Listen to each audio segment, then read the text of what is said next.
Our today's topic is kinematic equations, and in this equation, we will study how we can find velocity, acceleration, distance, and time. But before going kinematic equations, first I wanted to clear certain things. If a force is not acting on any object, mean if there is a no resultant force on it, then there will be no change in speed. And there's a no change in speed mean object is moving with the zero acceleration. There's a no acceleration. So any object which is moving with the uniform uh, velocity or without acceleration, we will use v equal s upon t to calculate its distance or time or velocity. Here v is speed in meter per second, s is a distance and which is taken as in meters, and time is in second. Let's move to kinematic equation. This is first equation, which is v equal u plus at. Here u is initial speed, v is final speed, a is acceleration, and t is time. If object is moving horizontally, we will take the same equation as it is. But if object is moving vertical, then we will do some changes in this equation. Instead of a, we will write g. A will be replaced with g. So this equation can be written as v equal u plus gt. V equal u plus gt. Similarly, second equation of motion,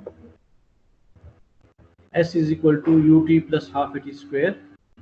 U is initial speed, v s is distance, and a is acceleration, and t is time. If an object is moving upward or coming downward, we will replace certain value. S will be replaced with h. H indicates the vertical height, and a will be replaced with g, which is acceleration due to gravity. And if an object is moving upward, g will be taken as negative, and when it is moving downward, value of g will be taken as positive, and that is 9.8 meter per second square. 9.81 meter per second square. Moving to third equation, it's v square equal u square plus 2as. Here v is final speed, u is initial speed, s is distance, and a is acceleration. And if an object is moving horizontal, it will take as it is, but if it's any object moving vertical or upward or downward, so a will be replaced with g. A will be replaced with g, and s will be replaced with h.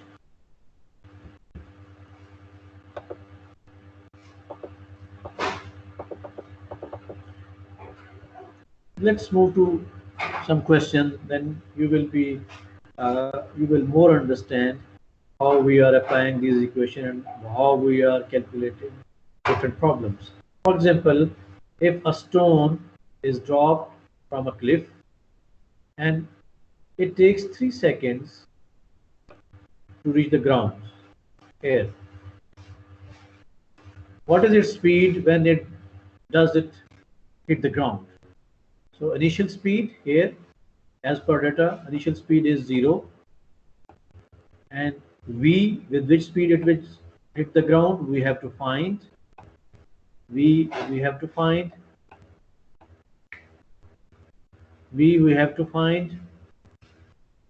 and g will be taken as 9.8 meter per second square.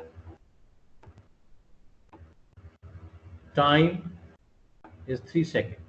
Time is 3 seconds. Okay, so initial speed. As per given data, we will use first equation of motion, v equal u plus gt By putting values, V will be equal to U is 0, 0 plus 9.81 times 3. You will get 29.4 meter per second. This is final speed with which the stone hit the ground. Let's move to next question. If